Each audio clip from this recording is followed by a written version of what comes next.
بسم اللہ الرحمن الرحیم۔ آسان علم دین کورس، سبق نمبر 31۔ آج کے سبق کا عنوان ہے استخارہ۔ آج کی آیت کریمہ: اعوذ باللہ من الشیطان الرجیم، بسم اللہ الرحمن الرحیم۔ عسى أن تكرهوا شيئا وهو خير لكم، وعسى أن تحبوا شيئا وهو شر لكم، واللہ یعلم وانتم لا تعلمون۔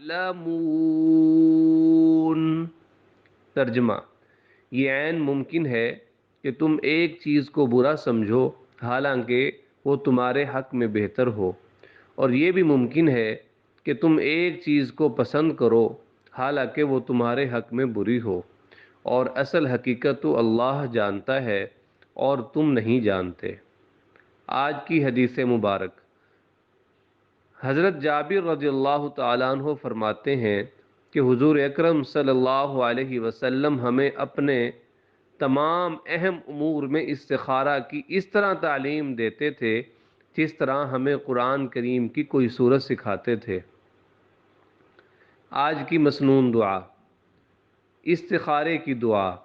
اللہم انی استخیرک بعلمک واستقدرک بقدرتک واسألک من فضلک العظیم فإنک تقدر ولا اقدر وتعلم ولا اعلم وانت علام الغیوب۔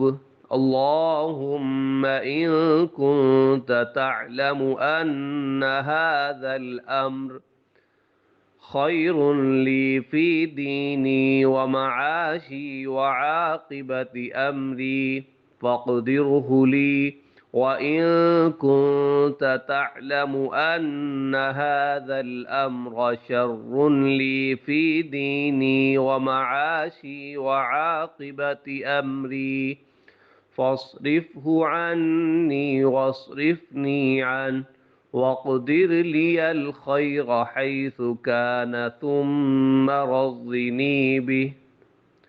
فقہی مسئلہ: ہر وہ کام اور معاملہ جس کا کرنا اور نہ کرنا دونوں جائز ہوں، اس میں از خود استخارہ کرنا سنت ہے، یعنی ایسی چیزوں میں استخارہ کرنا سنت ہے۔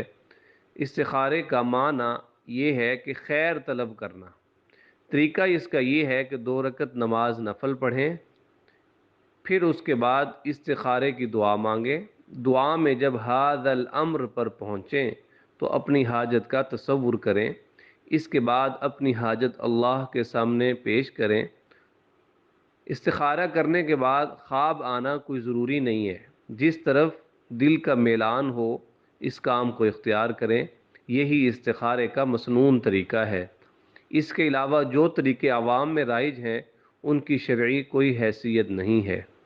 دعا ہے اللہ رب ذوالجلال سے کہ اللہ پاک ہمیں عمل کرنے کی توفیق عطا فرمائے۔ آمین۔ جزاکم اللہ خیرا۔